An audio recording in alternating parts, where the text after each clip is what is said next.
Estamos en la charla 4 sobre el perdón, es la segunda clase acerca del perdón. Hablamos ya anteriormente sobre el amor. Estas son las segundas dos del perdón y hoy terminamos con el tema del perdón y la siguiente clase hicimos con otra cosa. Así que el pasaje que vamos a usar va a ser el siguiente, lo voy a leer. Dice, luego Pedro se le acercó y preguntó, Señor, ¿cuántas veces debo perdonar a alguien que peca contra mí? ¿7 veces? No 7 veces, respondió Jesús, sino 70 veces 7. Por lo tanto, el reino del cielo se puede comparar a un rey que decidió poner al día las cuentas con los siervos que le habían pedido prestado dinero. En el proceso le trajeron a uno de sus deudores que le debía millones de monedas de plata. No podía pagar, así que su amo ordenó que lo vendieran junto con su esposa, sus hijos y todo lo que poseía para pagar la deuda. El hombre cayó de rodillas ante su amo y le suplicó, por favor, tenme paciencia y lo pagaré todo. Entonces el amo sintió mucha lástima por él y lo liberó y le perdonó la deuda. Pero cuando el hombre salió de la presencia del rey fue a buscar a un compañero también siervo, que le debía unos pocos miles de monedas de plata, lo tomó del cuello y le exigió que pagara de inmediato. El compañero cayó de rodillas ante él y le rogó que le diera un poco más de tiempo. Ten paciencia conmigo y yo te pagaré, le suplicó. Pero el acreedor no estaba dispuesto a esperar. Hizo arrestar al hombre y lo puso en prisión hasta que pagara por toda la deuda. Cuando algunos de los otros siervos vieron eso, se gustaron mucho. Fueron ante el rey y le contaron todo lo que había sucedido. Entonces el rey llamó al hombre, al que le había perdonado, y le dijo, siervo malvado, te perdoné esta tremenda deuda porque me lo rogaste. ¿No deberías haber tenido compasión de tu compañero, así como yo tuve compasión de ti? Entonces el rey enojado envió al hombre a la prisión para que lo torturaran hasta que pagara toda la deuda. Señor Jesús, gracias Padre por este día. Gracias Señor porque podemos estar acá aprendiendo acerca de vos. Señor, te pido que nos des sabiduría para manejar tus temas, para manejar aquello que a vos te importa. Y que nos des sabiduría sobre todo para aplicarlo. Te damos las gracias por este día, Señor. En tu nombre, amén. Bueno, eso fue todo por hoy. Sería un muy buen cierre, ¿no? Bueno, el primer punto, ahí acomodo la hoja, se llama la cuenta en negativo. ¿Sí? Estaba, bueno, tratando de tener material para esta charla y me puse a leer un artículo acerca del perdón. Y hablaba de que no era infrecuente encontrar el perdón asociado con la debilidad. Decía que las personas consideraban el perdón como un signo de debilidad. Que no era infrecuente encontrar esto y que muchas veces era difícil para las personas aplicar el perdón porque se sentían débiles, se sentían sumisas, toda la impotencia que tenían, todo el dolor que sentían, decían, bueno, no podemos dejar pasar de forma sumisa esto. Era muy difícil el perdón para estas personas. Después seguía hablando otros dos autores llamados Andrews y Enright, hablaban de aquellas motivaciones acerca del perdón. ¿Qué es lo que motiva el perdón en nosotros, ¿no? Y hablan de una estrategia que se llamaba la estrategia de autocuración. La estrategia de autocuración consistía en, bueno, la persona está francamente cansada de lo que le genera el perdón en su vida. No puede seguir adelante, está cansada de que la ira y la rabia se impongan constantemente en su vida. Entonces, perdonan como una suerte de liberación.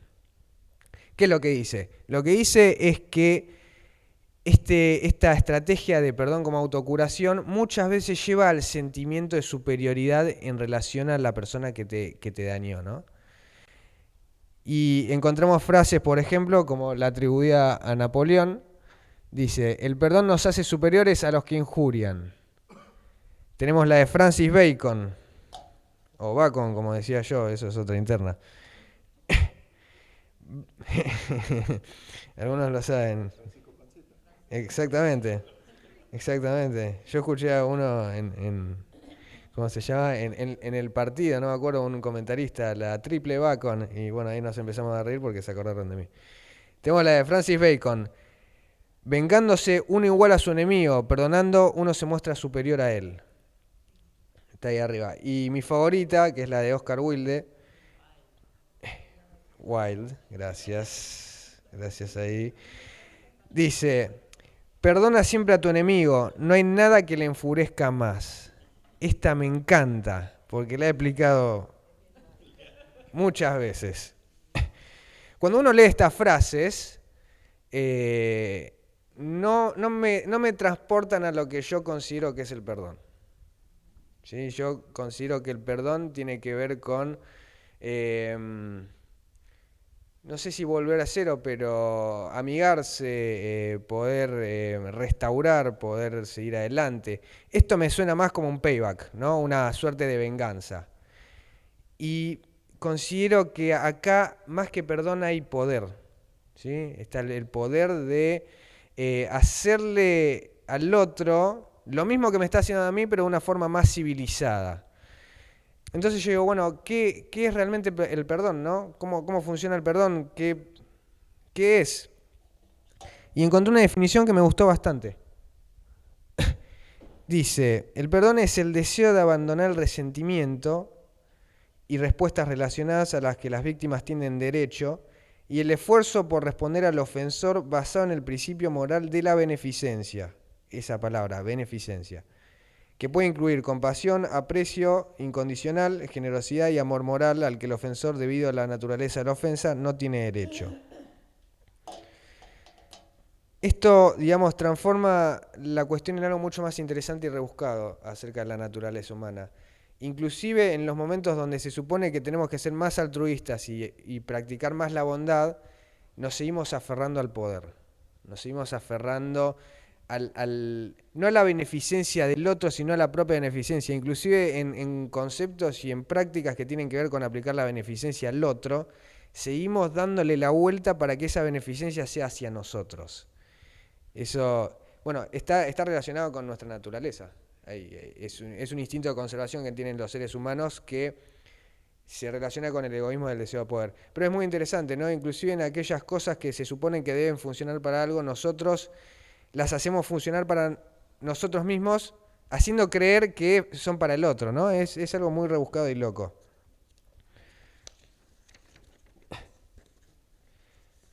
Ahora, si nos fijamos en el pasaje aplica el perdón con dos elementos.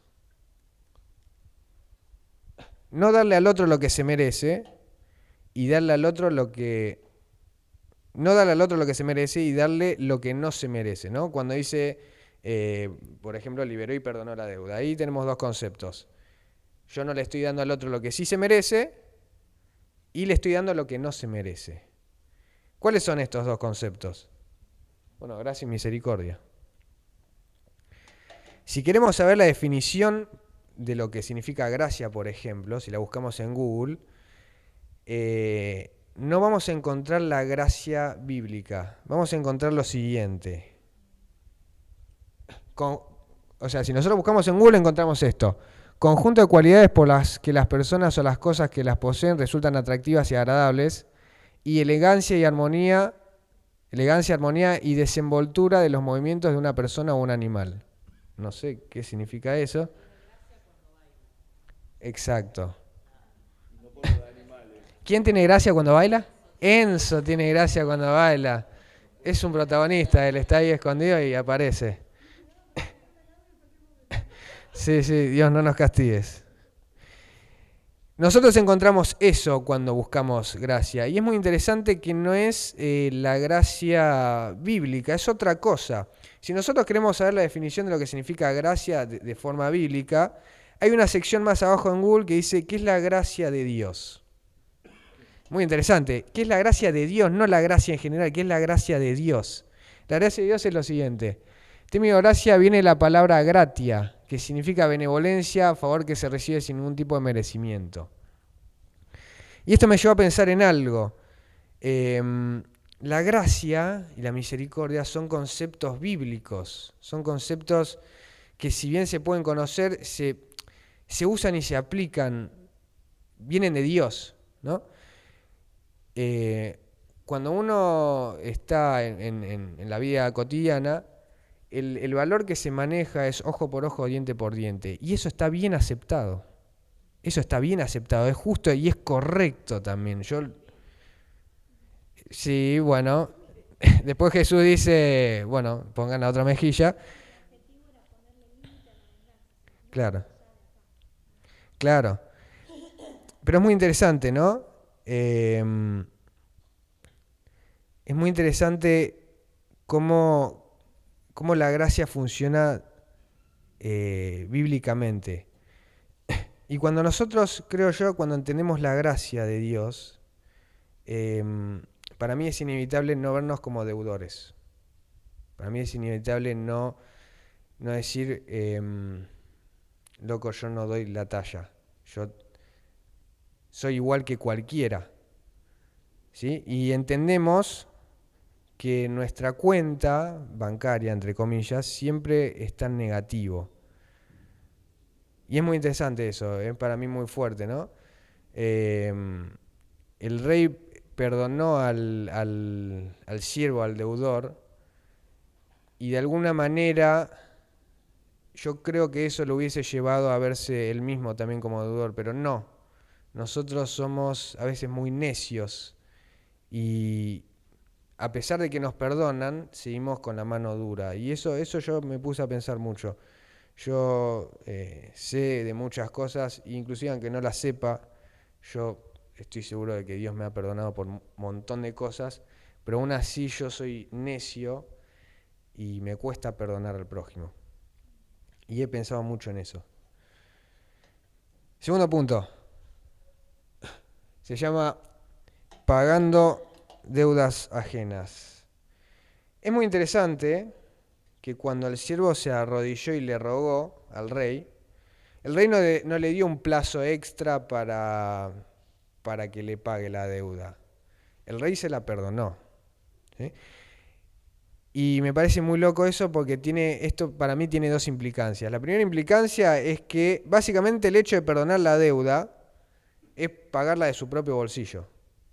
¿Sí? O sea, vos no me la pagás, yo perdí plata con vos no me la pagás, o estás perdiendo plata o la estás pagando de tu bolsillo, que es lo mismo.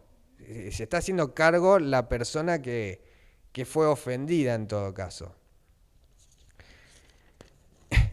Y cuando uno se pone a pensar, la ofensa en nuestra vida, dependiendo de cuál sea, tiene una serie de implicancias simbólicas, decía este libro. Altera la percepción de dignidad de la víctima. Cuando uno es ofendido, cuando uno es agredido, directa o indirectamente, eso altera la percepción que yo tengo de mi propia dignidad. Yo me empiezo a sentir vulnerable, yo me empiezo a sentir impotente, yo me empiezo a sentir débil ante el agresor. ¿Sí?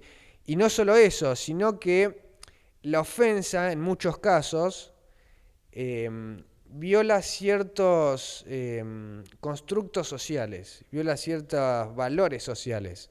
Por ejemplo, viola la idea de un mundo justo, ¿sí? La idea que yo tengo de un mundo que sea justo, de un mundo que funcione correctamente. Viola la idea de, bueno, si yo no hago daño, no merezco daño. Entonces, muchas veces la ofensa causa en la vida de las personas una desesperanza, un pesimismo, ¿no? Cuando nos ofenden, ¿a qué voy con esto, no? Que muchas veces, a pesar de que decidimos perdonar y dejar atrás ciertas cosas que pasan, seguimos teniendo que pagar el precio de lo que se hizo. ¿Sí? Seguimos teniendo que cargar con las consecuencias de lo que el otro nos hizo, ¿no? Nosotros decidimos perdonar, dejar las cosas atrás, honrar a Dios en el proceso, pero nos sigue doliendo y seguimos cargando con eso en nuestra propia vida, en nuestra vida cotidiana, ¿no? Y eso me lleva a pensar, bueno, algo que me parece muy loco y que no me deja sorprender. Muchos principios bíblicos que son muy agradables a Dios conllevan mucho dolor de nuestra parte, ¿no? Poner la otra mejilla, perdonar como Él nos perdona, el amor mismo, ¿no? Todo lo cree, todo lo espera, todo lo soporta. Son cosas que muchas veces implican mucho dolor en nuestra vida, pero que a Dios son de las que más le agradan, ¿no? pagar de nuestro propio bolsillo, ¿no? Cosas que no hicimos nosotros. Ese creo que es la primera implicancia, que no pase el cosito. No, no sé. Y la segunda, cuando el rey perdona, convive con la realidad de que probablemente el siervo no sea capaz de pagarla. ¿Sí? O sea, yo te perdono la deuda y yo no sé si vos la podés pagar, pero yo te la perdoné, ¿no? Yo estaba en terapia el jueves pasado y estaba con un paciente y vos ya te das cuenta cuando hay algo ahí rebuscado que quieren hablar, que están ansiosos por hablar. Y sale rápido el tema en realidad porque es algo que quieren hablar. Y decía, bueno, está este otro compañero que no le pone voluntad, no le pone ganas al tratamiento, yo le voy y le hablo. Me pasa que le hablo a muchos y le saco una sonrisa y a este no. Y no le pone voluntad, ¿viste? No, se levanta tarde, no hace lo que tiene que hacer. Entonces yo le pregunto, bueno, ¿y cómo podrías hacer vos para que esto no te afecte tanto? Me dice, lo voy a ignorar, voy a hacer como que no está, como que no existe, dice. Lo cual a mí me parece raro porque no, esta cosa de ignorar no funciona, la verdad, para ser honesto. Y me acordé de cuando estaba pensando en esto, me acordé de otra cosa, que es lo que hablamos la semana pasada del malestar post-ofensa, que para los que no estuvieron, Churinan, el malestar post-ofensa consiste en lo siguiente. Es, eh, es ese primer momento después de la ofensa en donde tenemos rabia, impotencia, en donde nos sentimos débiles y lastimados, que se basa en un proceso de tres cosas. Parte de una dimensión emocional, es decir, nosotros sentimos algo. Cuando nosotros sentimos algo, después se pasa a una dimensión cognitiva, nosotros pensamos algo. Y cuando nosotros pensamos algo, a partir de lo que pensamos, sigue una dimensión comportamental, que es nosotros hacemos algo. ¿Ok? Y es muy interesante lo que dice la dimensión comportamental. La dimensión comportamental dice que en general las personas no responden ante la ofensa con acción, responden ante la ofensa con omisión. Es muy interesante. La persona no responde al otro llorando, agrediéndole, gritándole generalmente. La persona hace como que no existe, ¿no? Y la dimensión comportamental tiene dos aristas, hay una física y una subjetiva. La física es básicamente yo no voy a estar en ningún lugar donde esa otra persona esté, ¿sí? No la voy a cruzar porque no la quiero ver. Y la subjetiva consiste en, bueno, si no queda otra que yo tenga que estar en el mismo lugar con esa persona, hago como que no existe. Esa persona está y yo no le muestro señales de vida, para mí no existe esa persona. Y esto a mí me voló la cabeza porque es lo que yo hago. Lo que yo hago es eso. Yo entiendo, toda la vida entendí que perdonar era, bueno, no tratar activamente mal a la persona, era no devolverle con la misma moneda, no ser agresivo, no ser violento. Yo me abro. Así yo manejo. Y perdono, pero no me acerco. ¿Sí? Pero eso no es perdón. Eso no es perdón. Yo conscientemente he castigado a muchas personas con mi indiferencia y les he hecho sentir que no había manera. Y eso no es perdonar. ¿Sí? Eso es la misma falta de perdón de siempre, la conocida, la clásica. Y cuando yo-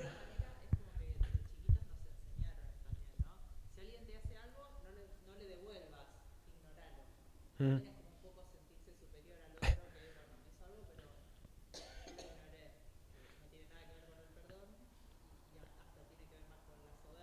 Ujú. Sí, totalmente, totalmente. Es más, el título de este punto no era pagando deudas ajenas, era el perdón tiene un roce asegurado, ¿no? O sea, el perdón no evita, el perdón enfrenta. ¿Sí? El perdón pone la jeta y está ahí, ¿no? Es cosas que hablamos la semana pasada. Es fácil ignorar, no sé si es fácil, pero es más fácil correrse que enfrentar el problema y solucionarlo, ¿no? no estamos llamados a no ofender, tampoco estamos llamados a ofender todo el tiempo, ¿no? Pero el roce propio de la cotidianidad consiste en, bueno, hay veces que va a haber ofensas, ¿sí? Pero los versículos que usamos la vez pasada no hablaban de la ofensa, hablaban del perdón, ¿no? O sea, el conflicto y la ofensa van a llegar eventualmente. No se trata de evitarlos a toda costa, se trata de practicar el perdón, ¿no? Se trata de poner la jeta, enfrentar la situación y ver cómo la resolvés, que eso es lo más difícil. Entonces lo que yo pensaba con este paciente me dijo eso, primero pensé, es imposible que lo ignore porque lo vas a ver todo el tiempo, es tu compañero, ¿sí? O sea, vos podés decir que lo ignorás, pero lo vas a ver ahí, te vas a seguir calentando. No se lo dije, obviamente. Le pregunté, ¿es posible para vos? Eh, pero para mí es muy difícil. Y ahí no está el reto, ahí no está el desafío. El desafío está no en ignorar lo que una persona hace, el desafío está no en justificar, pero en...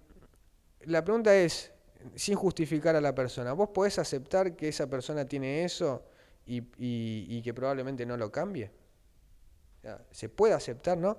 ¿Qué es lo que hizo el rey? El rey lo que hizo, cuando el rey perdonó su deuda, de alguna manera, también aceptó la posibilidad de que el siervo tampoco pueda pagarla. Y eso es, ¿no? O sea, yo puedo perdonar y seguir conviviendo con la persona físicamente, estando ahí, aceptando que quizás lo que tiene no desaparezca. Ese me parece que es el gran desafío. Eh, Ese me parece que es el gran desafío. Y ahora quiero mostrar un video que, que yo lo vi y que me parece que tiene el desafío de lo que es el perdón en la máxima escala. Pero imposible para mí, yo no lo podría hacer. Jamás lo podría hacer, espero que no me toque vivir esa situación, pero admiro a la persona que lo hizo y cómo lo hizo. ¿Vos lo tenés ahí?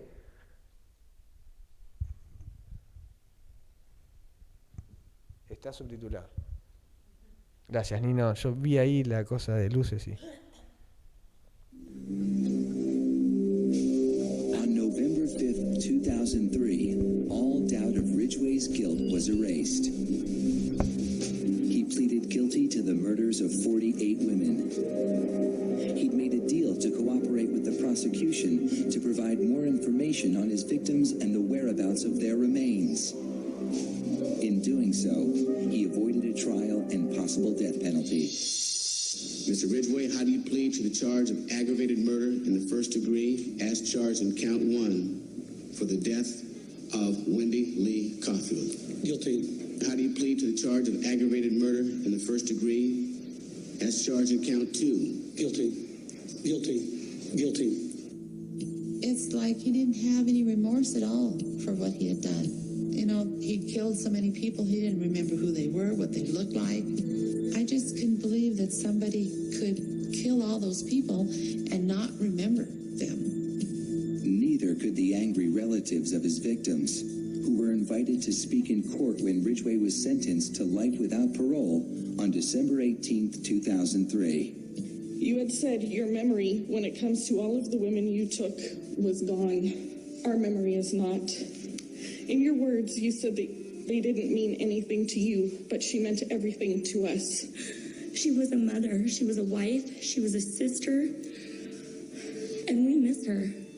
Gary Ridgway sat there stone-faced as victims' relatives damned him and mocked him. He's an animal. I wish for him to have a long, suffering, cruel death. He's gonna go to hell, and that's where he belongs. But then the emotionless facade finally cracked when the father of one of his victims appeared to surprise him with a dose of human kindness. Mr. Ridgway, there are people here that hate you. I'm not one of them.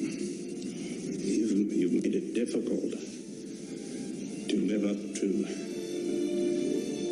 what I believe, and that is what God says to do, and that's to forgive. You are forgiven, sir.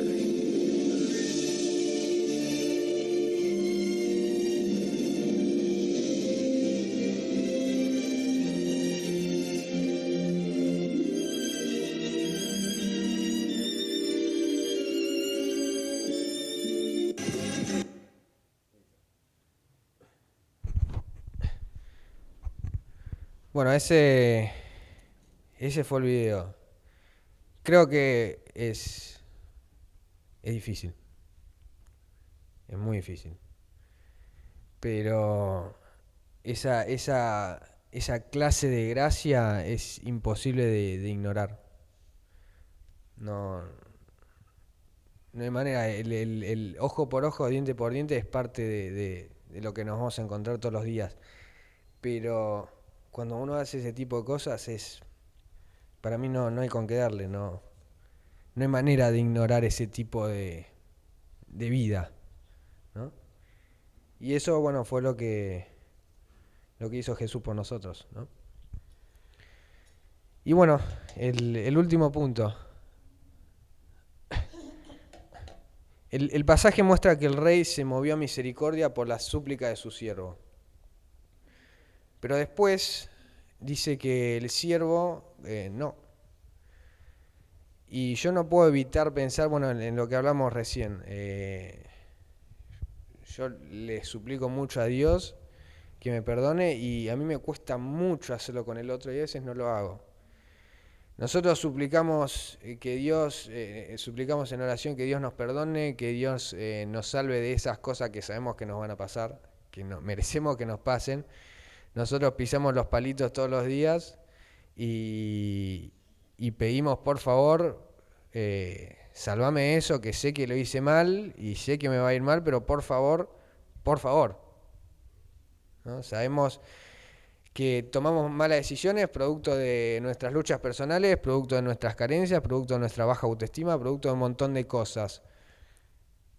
Y la pregunta que yo hago y que me hago a mí mismo es, ¿nosotros pensamos que las personas que nos dañaron hicieron lo que hicieron por su baja autoestima, por sus luchas, por sus carencias?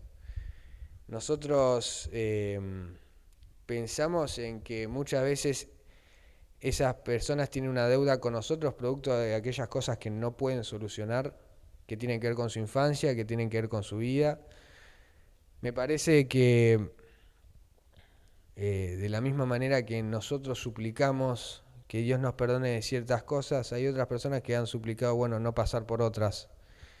Y que muchas veces no vamos a tener la respuesta de por qué las personas hacen lo que hacen.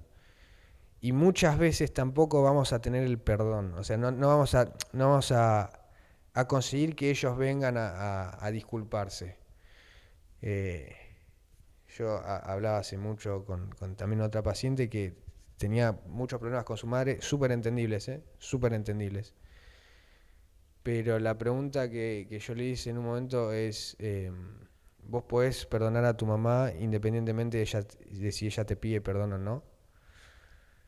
Y me dice, no puedo. No podía. Y es muy difícil, pero bueno, yo le decía, probablemente tu mamá no sepa amarte porque tampoco la han amado a ella y probablemente no sepa cómo amar, ¿no? Entonces, nosotros podemos ponernos en el lugar del otro y considerarlo como con nuestras carencias. Nosotros solemos considerar a la gente, este es un sesgo que tenemos los seres humanos, nosotros vemos a las personas en base a sus fallas y nos vemos a nosotros mismos en base a nuestras virtudes. Entonces nosotros decimos, bueno, cuando yo hice esto, pero no sabe lo que estaba pasando, no sabe lo que estaba pensando y no sabe todo lo que pasó atrás. La pregunta es, ¿nosotros sabemos eso de la otra persona cuando la persona nos afecta? No. Y la juzgamos en base a sus fallas. Probablemente sea algo que sea difícil cambiar del todo, pero sí podemos empezar, creo yo, entregándoselo a Dios.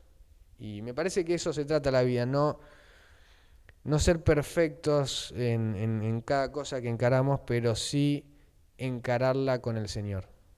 Me parece que eso es lo que podemos hacer. Así que, bueno, preguntas, acotes, críticas. Las críticas después.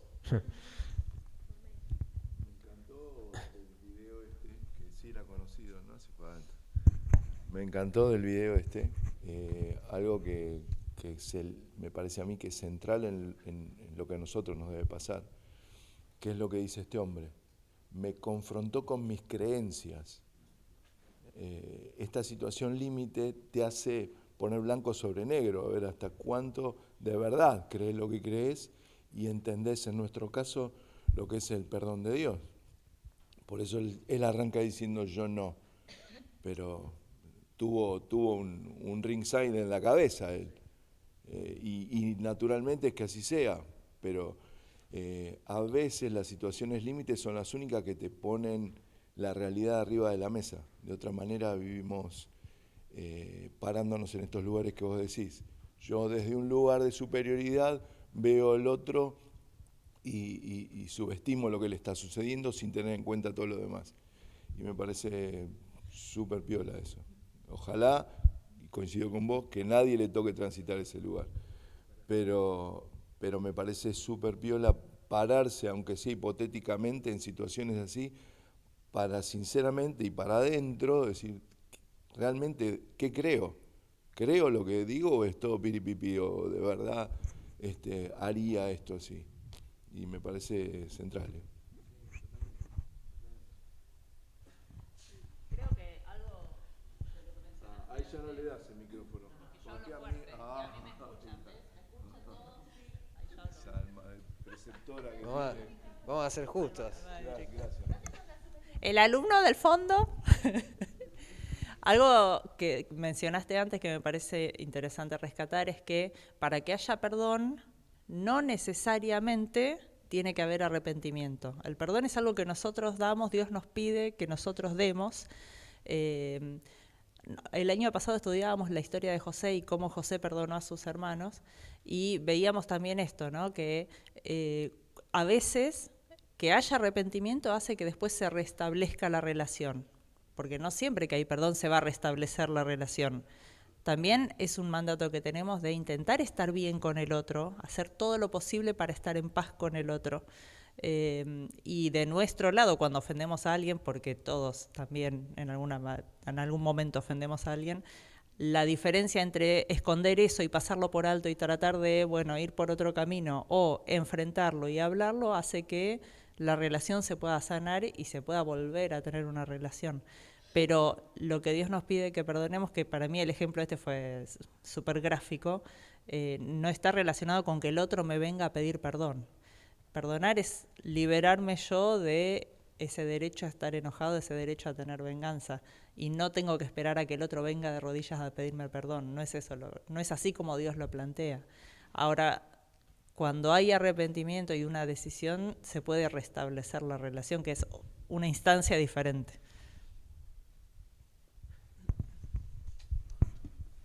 ¿Vos querés? Sí, está mamá. Hay que llevarla para allá.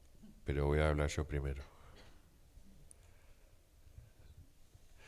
No, estaba hace un tiempo hablando con una persona que me decía que el perdón se da solo si el otro se arrepiente, como hace Dios, me decía esta persona.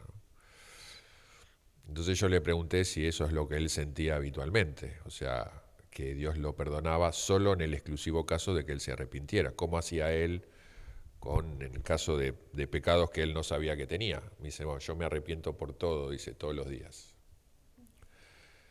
Le digo, y si un día entonces no te arrepentís o te olvidás, Dios no te perdona. Me dice, no, pero yo nunca me olvido. Claro, me dice, pero no es por obras, me dice, Le digo. Y tiene que ver con esto que vos decías de cuando el rey perdona y no sabe si el otro está en condiciones de arrepentirse, porque el arrepentimiento per se es cuando vos restituís, o sea, cuando pagás la deuda, ¿no? Ahora, pensaba en este pasaje, esa vez, que dice que hay que perdonar 70 veces 7, y yo digo, si yo tengo que perdonar 70 veces 7 a una persona, probablemente en esas 490 veces, yo no sé si la persona verdaderamente se arrepintió, porque si me pide perdón 490 veces, claramente tiene un problema de arrepentimiento, ¿no? Y sí, ya la 470 vos decís, me parece que no está del todo arrepentido, ¿no? Entonces es muy importante esto que vos decís y que decía Chuli también, ¿no? La predisposición a perdonar independientemente de lo que pase del otro lado. Si la persona se arrepiente, es lo que decía Zuli, lo que obtiene uno es que hay una restitución de la relación, pero el perdón la debo ofrecer por default, ¿no? Ahora sí, vamos. Bueno, es mi experiencia con Karina, ¿no? 490 veces. Y contando.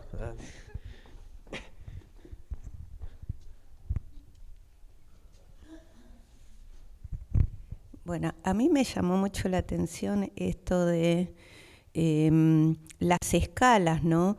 Que empieza primero la ofensa o el dolor empieza primero en la escala de los sentimientos y las emociones, ¿no? Luego sigue en la escala de lo racional, lo que pienso, me hizo esto y ahora me siento de esta manera. Y después finaliza con el comportamiento, ¿no? Cómo uno algunas veces tiene que ir viendo en qué momento detiene la cosa, ¿no? Y qué dice la palabra y cómo aclara con la verdad la palabra en relación a eso. Gracias. Sí, en eso era que fue algo que no dije, porque en realidad no estaba muy seguro. Digamos, sobre el perdón, también este libro habla de, ¿cómo diría? La incrementación del sentimiento positivo hacia la persona, ¿no? El libro proponía como una teoría de que cuando uno perdonaba y lo hacía de corazón, bueno, había un incremento de sensaciones positivas hacia el ofensor, ¿no? Que eso era lo que en realidad después terminaba por restablecer la relación, ¿no? Que el proceso del perdón terminaba en eso. No estaba tan seguro de decirlo, eso es lo que dice el libro, no lo digo yo. Sí.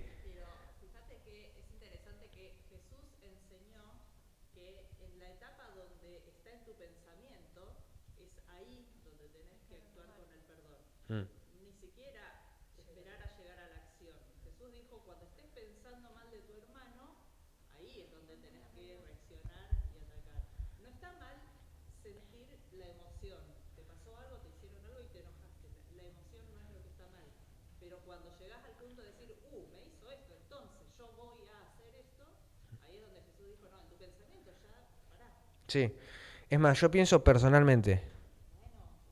Yo personalmente pienso lo siguiente, y es personal, está sujeto a exhortación. Pero yo pienso que muchas veces lo que nosotros sentimos, o sea, a mí me hacen algo, yo siento algo y yo automáticamente pienso en algo. Yo siento que esa parte a veces es inevitable, como viene pim pum pam. O sea, yo siento, pienso. Ahora, yo la que puedo controlar es la parte comportamental, yo puedo no ir a pegarle una patada o otras cosas. Y a veces creo que lo que yo me ponía a pensar es que a partir del... Si yo controlo mi parte comportamental, eso es como que va del sentimiento al pensamiento al comportamiento, pero al mismo tiempo creo que puede ir del comportamiento al pensamiento al sentimiento, ¿no? O sea, si yo controlo mi comportamiento, quizás pueda controlar mis pensamientos después, y quizás si yo controlo mis pensamientos, quizás pueda cambiar mis sentimientos. Es algo que pienso yo. Teoría.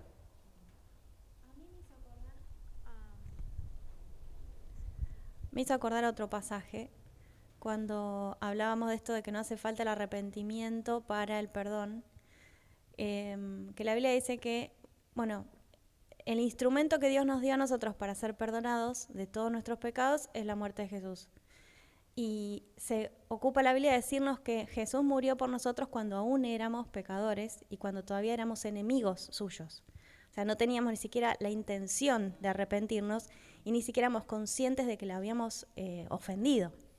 Entonces, es como Dios nos pide un perdón garantizado para el otro, aun cuando todavía no nos ofendió. Es como que tenés que tener un crédito a favor del otro, quien sea, hermano o no hermano. Decir, bueno, este tiene un crédito de perdón porque yo tengo una cuenta millonaria de perdón en el cielo. Y como dice la Biblia, ¿no? Para que sean como vuestro Padre, qué sé yo, que está en los cielos. Decir, bueno, aún en el perdón, Dios nos pide que lo imitemos. Y es difícil. Amén. No, pero sí, yo pensaba en el versículo, perdona nuestras ofensas como nosotros perdonamos a los que nos ofenden. No habla de opciones, habla de cosas generalizadas y constantes. ¿Sí? Claro. Entonces es así, no hay una opción. ¿Alguien más? ¿Sí? ¿Quién da más? Bueno, llegamos acá por hoy. ¿Les parece si oramos para cerrar?